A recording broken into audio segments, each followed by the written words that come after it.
Hi everybody, it is Saturday. Welcome to Chelsea Grottenbank's Facebook video. I wanted to take a minute to show everybody how to do some really great things to use your iPhone to make distance learning and working a little bit easier. So I have mirrored my phone onto my TV here so that you can see what I'm doing. If I have any text messages pop up or phone calls come in, I'm really sorry about that. Okay, so the first thing we're going to talk about is group FaceTime.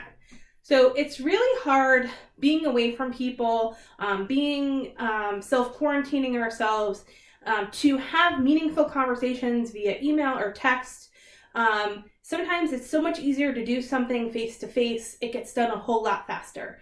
Plus, our kids are really missing their friends. So having time with one friend is great, but having time with 3 or 4 friends all at the same time would be even better. So let's look at how we can do those types of things and how we can have group meetings for as long as we need to have them. So we're going to move into our FaceTime app. You're going to touch in. Here you're going to see the list of people that you've FaceTimed with in the past. All you're going to do is touch the add button, and you're going to be able to add in up to 30 individuals that you would like to FaceTime with. So I can add in a couple of people. I am not going to FaceTime with them only because they too are at work right now. But once you've added in everybody that you would like, you can either do an audio call or a video call. An audio call is going to be for when you have just a few people, like maybe up to 6 or 7. Any more than that, your screen on your little phone is going to get crowded. So I would do audio with anything more than 8 people, just because it's going to get crazy. But you could get a couple of people on here and have a really nice group FaceTime. That being said, if your friends do not have an iPhone, you're not going to be able to do that. Okay? So I'm going to cancel out of that because I'm not going to FaceTime them. Then the next thing that happens is, a lot of times, is you're on a call on your phone, or you can't talk to them right now because you're doing something else, you're watching something, you're in a webinar, and you can't answer your phone. One of the features of the iPhone is it pops up the ability for you to text somebody and tell them you're sorry that you can't talk right now. You can change what that message says.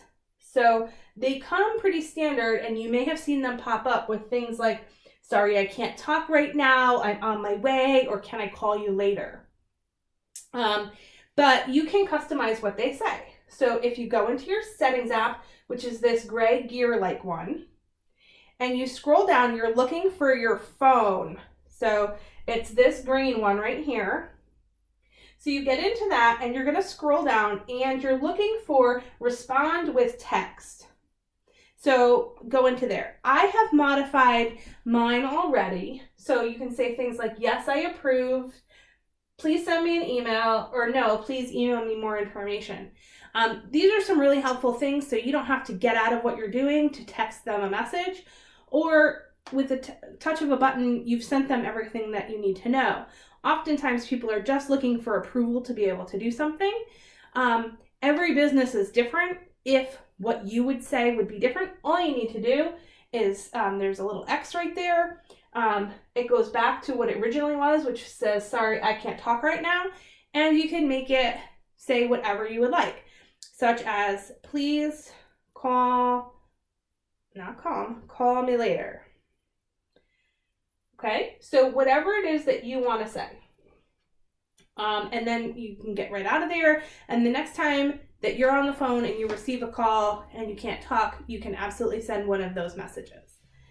So the next thing that we're going to talk about is scanning with your Notes app. So this is really a great tool to be able to use if you're home and you need to sign a document and you don't have a scanner.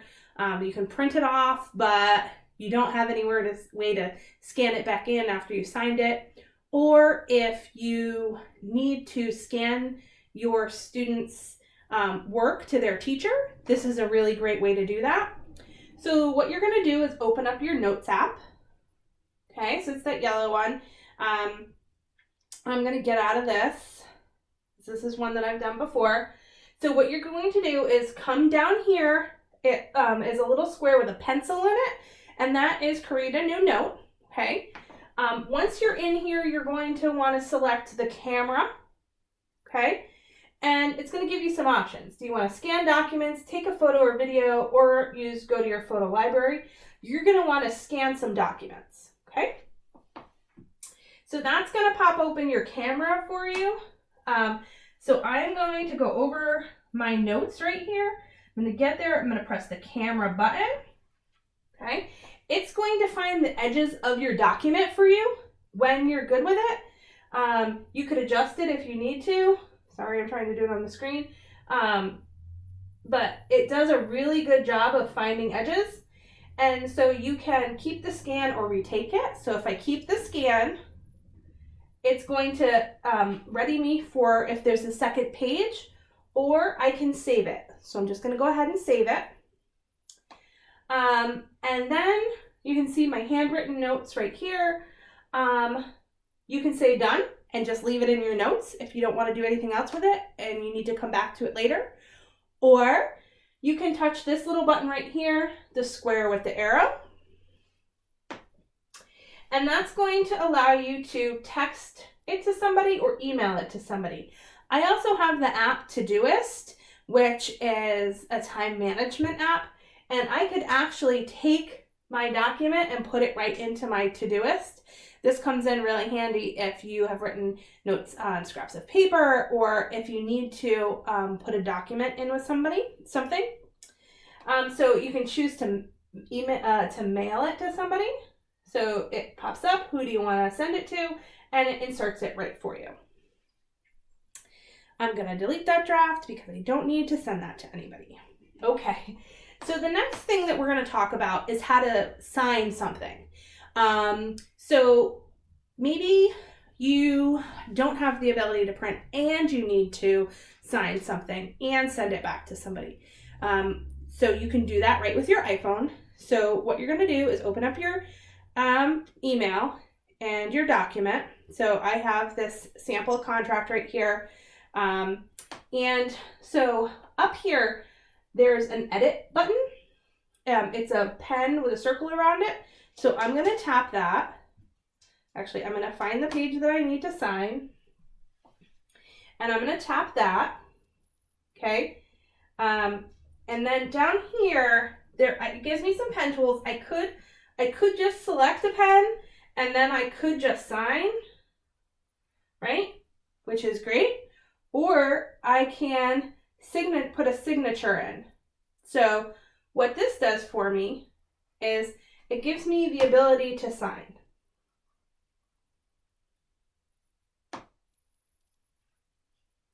Okay, and then it allows me to size it and move it, wherever I want to. So if I need to sign in multiple places, I can just duplicate that. If I don't like the way it comes out, I can delete it. But when I'm done, I just tap it, and there it is. Okay, so that's really amazing. Okay, so the next thing that we are going to do is get your to-do list going. So a lot of times that you might get up in the morning and you might say, I need to do all these things today, and you're going to write down a list and you're going to take that list and you're going to stick it somewhere. And then at the end of the day, you're going to be like, I didn't get to half of the things on this list. So one of the great benefits of your iPhone is that you have Siri. So you can say, hey Siri, please remind me at 2:00 that I need... What do you want to be reminded about? To fill out my marketing plan. Okay, your reminder is set for this afternoon. All right. So thank you so much, Siri. So I can change that. And then when 2 o'clock comes around, Siri is going to tell me that I need to do that. So that is a really helpful tool because oftentimes we get doing things, we get really involved in something, and then we forget to stop and move on to some other things, right? Especially when we're working from home, things happen.